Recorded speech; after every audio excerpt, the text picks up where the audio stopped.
குத்திப்பூ மேலே காத்து உட்கார்ந்து பேசுதையா. ஹாய் கள்ளிக்காட்டுக்குள் ஃப்ரெண்ட்ஸ், எல்லாருக்கும் ஒரு ஹாப்பியான வணக்கத்தை சொல்லிக்கிறேன். காற்றில் ஆடும் பூக்கள் மட்டும் இல்லைங்க, இந்த மாதிரி காய்கறிகள் காற்றில் ஆடினாலும் பார்க்க ரொம்ப அழகாக இருக்கும். இவ்வளோ நீளமாக காய்ச்சிருக்கக்கூடிய இந்த முருங்கை மரத்தை பாருங்கள். நூற்றுக்கணக்கான காய்கள் இந்த முருங்கை மரத்தில் இருக்குது. பார்க்கவே ரொம்ப அருமையாக இருக்குது இல்லைங்களா? இதே மாதிரி உங்கள் வீட்டு செடி கொடிகளும் சூப்பராக காய்க்கணும் அப்படின்னு நினைக்கிறீங்களா?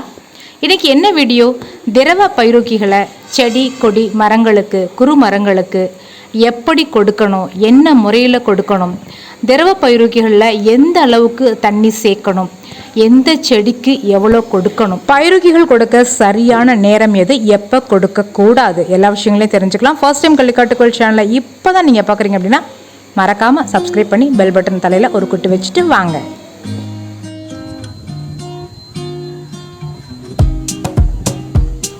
வாங்க friends, methods for giving liquid fertilisers for all the plants. இந்த மாதிரி சிறு செடிகள் நாற்றுகளுக்கு புளிக்காத திரவ பைரூக்கி, இப்போ இது அரிசி கலனி எடுத்திருக்கேன், புளிக்கவே கிடையாது, தண்ணி மிக்ஸ் பண்ணணும்னு அவசியம் கிடையாது. ஏன்னா இது புளிக்கலை அப்படிங்கிறதுனால நேரடியாக நம்ம கொடுத்துடலாம். அதிகாலை நேரத்தில் அல்லது மாலை நேரத்தில் கொடுங்க. மதிய நேரத்தில் கொடுத்தீங்கன்னா மண் சூடாக இருக்கும், அந்த திரவ பைரூக்கியும் சூடாக இருக்கும், அந்த கன்று வாடி போக பட்டு போக வாய்ப்புகள் அதிகம். இதே காய்க்கக்கூடிய சிறு செடிகள் 1 அடி க்ரோ பேக்குக்கு மேலே 1.5 அடி க்ரோ பேக் வரைக்கும் பார்த்தீங்கன்னா நல்ல புளிச்ச ஃபெர்மெண்டேஷன் ஆன திரவ பைரூக்கியை சம அளவு தண்ணி சேர்த்து ஒரு கப் கொடுத்தா போதுமானது.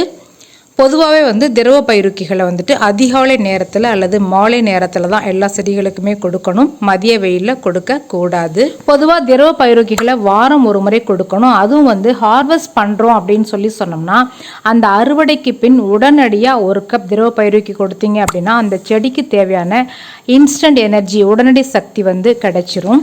சிறு செடிகள், கத்தரி, வெண்டை, தக்காளி, கொத்தவரங்காய், இந்த மாதிரி எல்லா செடிகளுக்குமே இது பொருந்தும். 1.25 அடி க்ரோ பேக்ல இருந்து 1.5 அடி க்ரோ பேக் வரைக்கும் 1 கப் பைரூக்கி போதுமானது.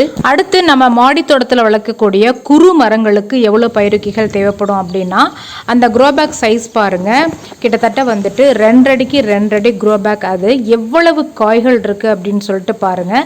இந்த மாதிரி பெரிய செடியை நல்ல பெரிய பேக்ல வச்சிருக்கிறப்ப நம்ம வாரத்துக்கு 2 முறையாவது திரவ பைரூக்கி கொடுக்கணும்.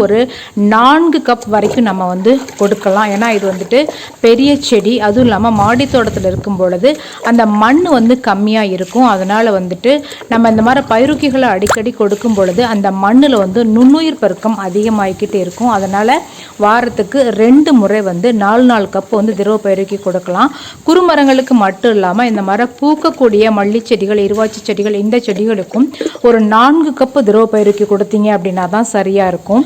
பொதுவாக இந்த மாதிரி பெரிய குறுமரங்கள், பெரிய செடிகளுக்கு நல்ல ஃபெர்மெண்டேஷன் ஆன, அதாவது புளித்த பைரூக்கியாக கொடுக்கணும். சிறு செடி அப்படிங்கிறப்ப புளித்த பைரூக்கி கொடுக்குறப்ப அந்த அசிடிக் நேச்சர்னால அந்த சிறு செடிகள் அந்த அசிடிக் நேச்சரை தாங்காமல் காஞ்சி போயிடும். அதனால் ஃப்ரெஷ்ஷாக அன்னைக்கு கிடைச்ச நம்ம அரிசி கழனியை அப்படியும் கொடுக்கலாம், தண்ணி கலந்து கொடுக்கலாம். ஆனால் அந்த பெரிய செடி அப்படிங்கிறப்ப சம அளவு தண்ணி சேர்த்து 4 கப் வாரத்தில் 2 முறை நம்ம கொடுத்தாகணும். இப்போ அதே மரம் மண்ணில் இருக்குது அப்படின்னு வச்சுக்கோங்களேன். இப்போ இந்த மரம் பார்த்தீங்கன்னா முருங்கை மரம் நான் தரையில் வச்சுருக்கேன். எவ்வளோ பெருசாக இருக்குன்னு பாருங்கள்.